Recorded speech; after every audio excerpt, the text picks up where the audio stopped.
शंकर दिग्विजयं जगद्गुरु शंकर दिग्विजयं शंकर दिग्विजयं जगद्गुरु शंकर दिग्विजयं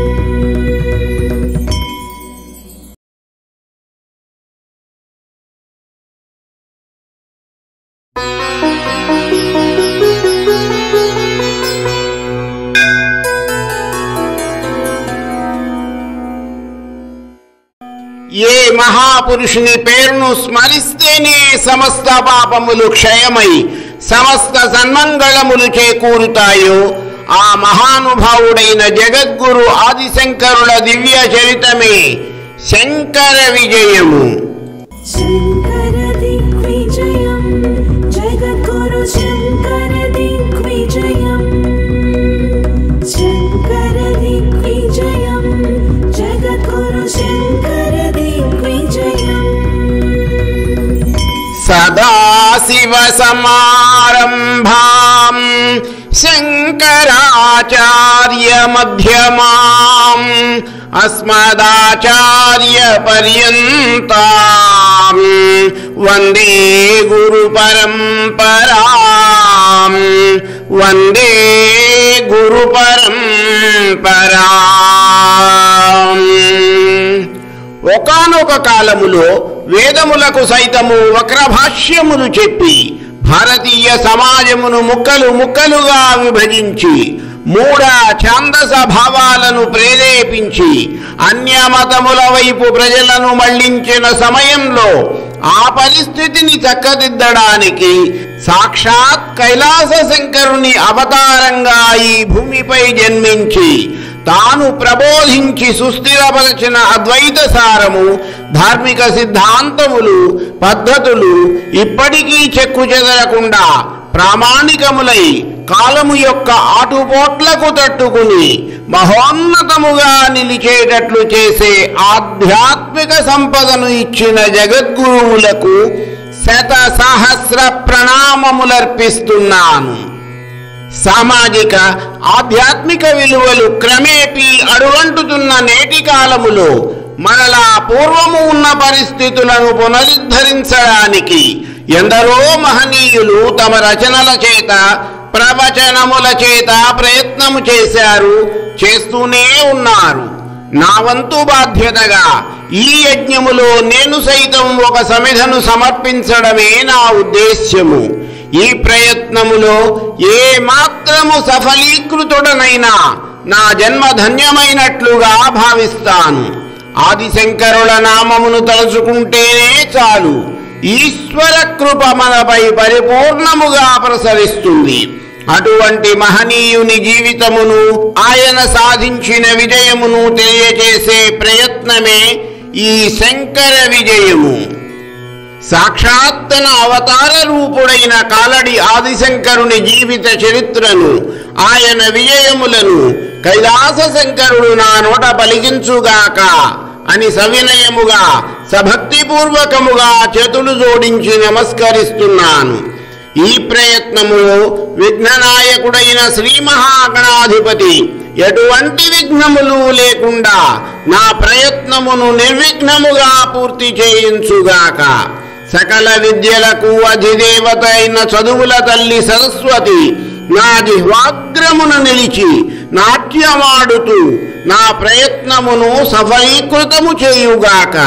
నన్ను ఆధ్యాత్మికంగా తీర్చిదిద్దిన నా తల్లిదండ్రులు, వారు నాకు చేసిన శ్రీ లలితామాత ఉపదేశము నా పలుకులలో నిండి ఉండి నా ఈ ప్రయత్నమును అమృతతుల్యమును చేయుగాక. కేరళ రాష్ట్రములో అనేక మంది వేద విధులతో విలసిల్లి నిరంతర వేదఘోషతో మారుమ్రోగుతుండే బ్రాహ్మణాగ్రహారము కాలడి గ్రామము. ఆ గ్రామములో తాను అవతరించదలచి ఎవరి వంశమున జన్మించాలా అని అన్వేషిస్తున్న పరమేశ్వరునకు సకల విద్యా కోవిదుడు, సకల శాస్త్ర పారంగతుడు, వేదాధ్యయనము చేసిన వాడు అయిన విద్యాధిరాజు అను సద్బ్రాహ్మణుడు దృష్టికి గోచరించాడు. ఆ విద్యాధిరాజుకు ఒక పుత్రుడు జన్మించాడు. తల్లిదండ్రులు ఆ శిశువుకు శివగురు అని నామకరణము చేశారు. విద్యను ప్రారంభించే వయసు రాగానే తల్లిదండ్రులు ఆ బాలకుని విద్యార్జనకై గురుకులమునకు పంపారు. శివగురు అనే ఆ బాలకుడు ఎంతో వినయ విధేయతలతో గురువునకు సేవలు చేస్తూ బ్రహ్మచర్య వ్రత నిష్ఠ కలిగి గురువు బోధిస్తున్న విద్యను ఎంతో శ్రద్ధగా పఠిస్తూ క్రమముగా అన్ని శాస్త్రములను వేదాంగములను అభ్యసించాడు. అప్పుడు గురువు శివగురునితో, నాయనా, నీ విద్యాభ్యాసము పూర్తి అయినది. నీ విద్యాధ్యయనముతోనూ నీ శుశ్రూషలతోనూ నేను ఎంతో సంతృప్తుడనయ్యాను. ఇక నీవు నీ ఇంటికి వెళ్ళి నీకై ఎదురు చూస్తున్న నీ తల్లిదండ్రులకు సంతోషమును కలుగజేయి. నీవు అభ్యసించిన విద్యను సార్థకం చేసుకుని జీవితములో మరిన్ని శిఖరములను అధిరోహించు అని బోధించాడు. గురువు యొక్క అనుమతిని పొంది శివగురు తన గృహమునకు తిరిగి వచ్చి తల్లిదండ్రులకు నమస్కరించాడు. విద్యాధికుడైన కుమారుని చూచి వారిరువురు కూడా అమితమైన ఆనందమును పొందారు. తన కుమారుని యొక్క విద్యా పరిజ్ఞానమును అనేక విధములుగా పరీక్షించిన విద్యాధిరాజు అతని జ్ఞానమునకు అబ్బురపోయాడు, సంతోషించాడు. శివగురు యొక్క విద్యాధికత, పాండిత్యము, వినయము క్రమేపీ అందరికీ తెలిసింది.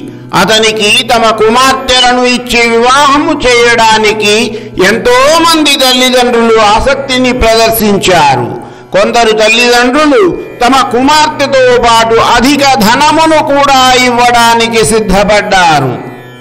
కానీ తండ్రి అయిన విద్యాధిరాజు తన కుమారుడైన శివగురు వివాహ విషయములో ఎటువంటి ధనమునకు ఆశపడలేదు. తన కుమారునికి శీలవతి, గుణవతి అయిన కన్య మాత్రమే పత్నిగా రావాలని అతను ఆశించాడు. అటువంటి కన్య ఆర్యాంబ అనే పేరుతో మగ పండితుడనే వాని ఇంట ఉన్నదని తెలుసుకుని ఆ కన్యను తన కుమారునికిచ్చి వివాహము కావించమని అర్థించాడు. వధూవరుల జాతకములను పరిశీలించి ఇరువురు ఏకాభిప్రాయమునకు వచ్చిన తరువాత ఇరువురి తల్లిదండ్రులు ఆర్యాంబ శివగురుల వివాహమును అత్యంత వైభవముగా జరిపించారు. వారిద్దరూ కూడా ఒకరి పట్ల మరొకరు పరస్పరము అనురాగము కలిగి ఉండేవారు.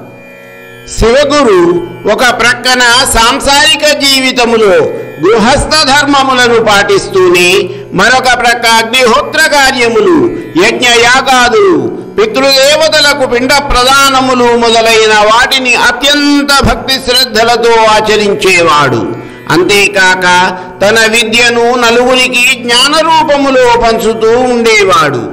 ఈ విధముగా కొన్ని సంవత్సరములు గడిచినాయి. అయితే శివగురు ఆర్యాంబల జీవితములో ఒక్క లోటు మాత్రము ఉండిపోయింది. అన్నేళ్ల సాంసారిక జీవితములోనూ వారికి సంతాన ప్రాప్తి మాత్రము కలుగలేదు. ఈ విషయము వారిరువురిని కూడా కలచివేయసాగింది. మిగిలినది తరువాయి భాగములో.